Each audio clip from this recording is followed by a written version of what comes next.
Assalamualaikum. Kita masuk kembali di kesetimbangan kimia.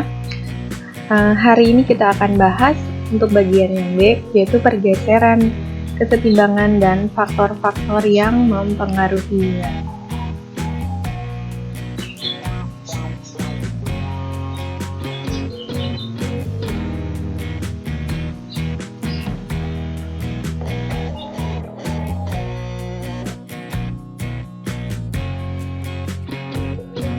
Yang pertama ada asas Clay-Cartier, yang kedua reaksi kesetimbangan dalam industri, yang ketiga reaksi kesetimbangan dalam tubuh manusia, yang keempat adalah reaksi kesetimbangan dalam kehidupan sehari-hari.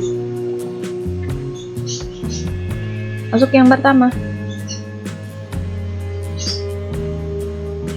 Jadi di sini ada seorang kimiawan bernama Henry Louis Le-Cartier yang menerbitkan buku dengan judul Penelitian mengenai Kesetimbangan Kimia. Nah, di sini dia berhasil merumuskan hubungan antara reaksi yang terjadi pada sistem kesetimbangan kimia dengan aksi atau pengaruh yang diberikan dari luar.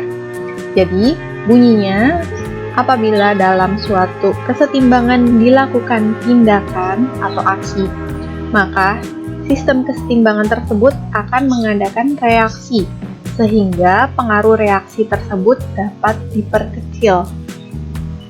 Jadi berikut adalah gambar dari sistem kesetimbangan. Jadi kalau aksi pasti ada reaksi.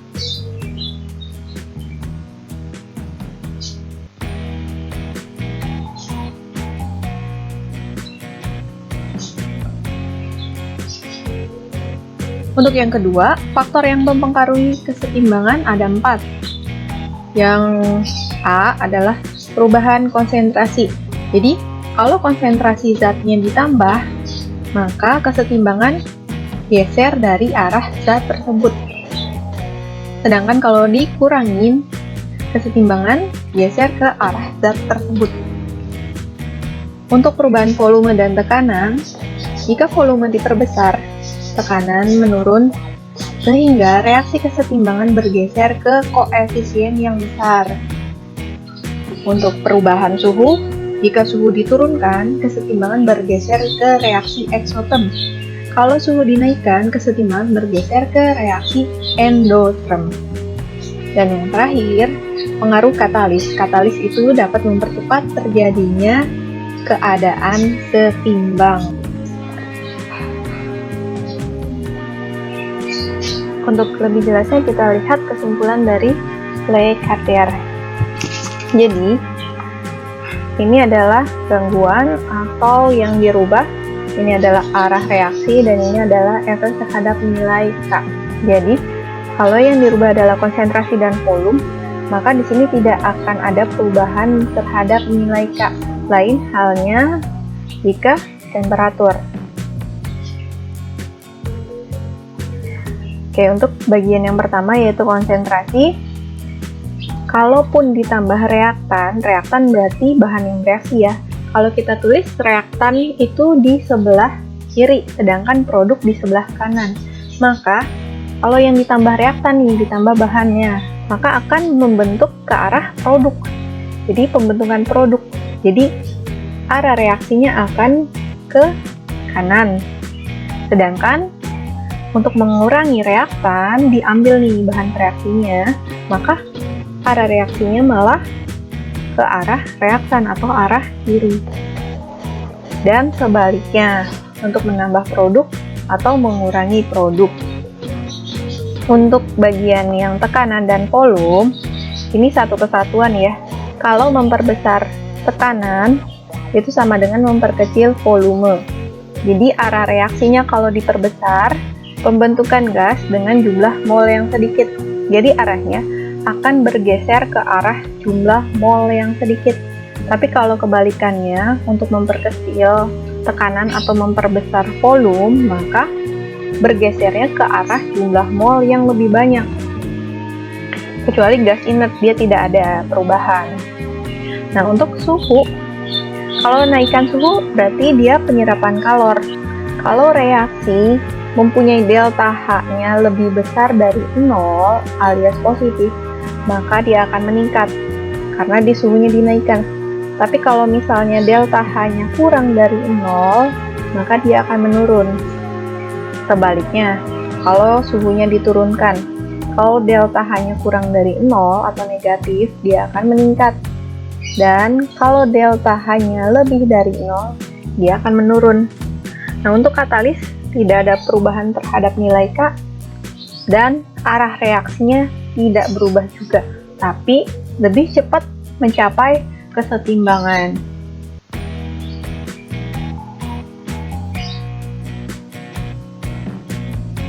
Ini ada 4 contoh kesetimbangan dalam industri. Yang pertama adalah pembuatan amonia atau NH3. Ini kita lihat reaksi kesetimbangan ya, alias reaksinya bolak-balik. Ini asam sulfat, asam nitrat, dan gas klorin.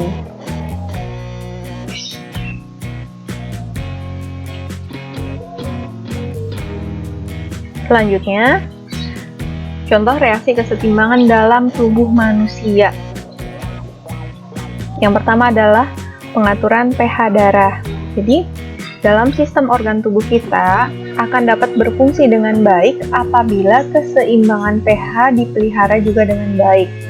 Jadi, pH ini memungkinkan fungsi tubuh untuk berjalan normal dan kuat melawan berbagai penyakit. Jika terlalu asam, maka malah dampaknya akan menyerang seluruh sistem organ tubuh.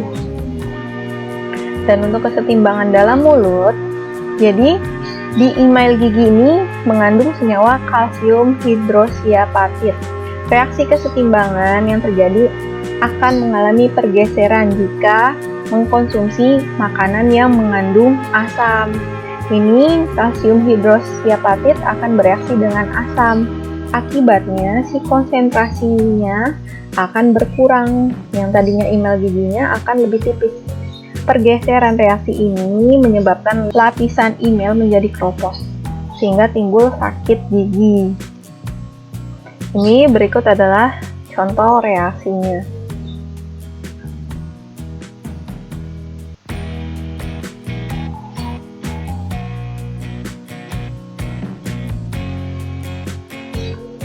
Nah, yang kelima adalah reaksi kesetimbangan dalam kehidupan sehari-hari.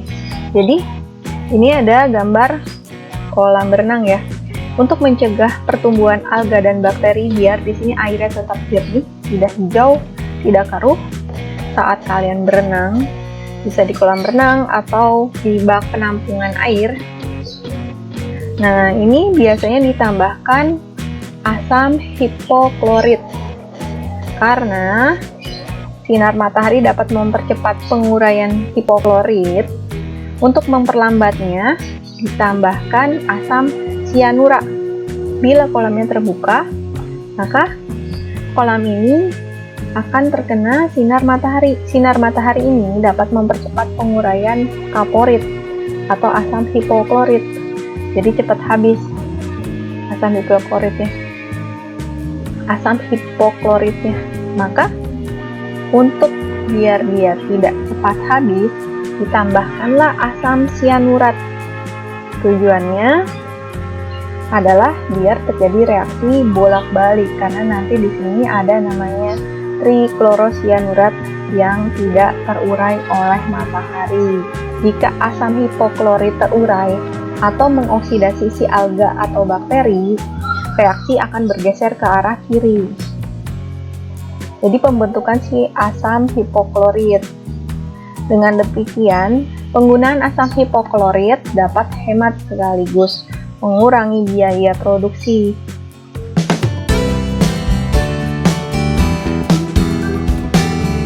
Assalamualaikum warahmatullahi wabarakatuh.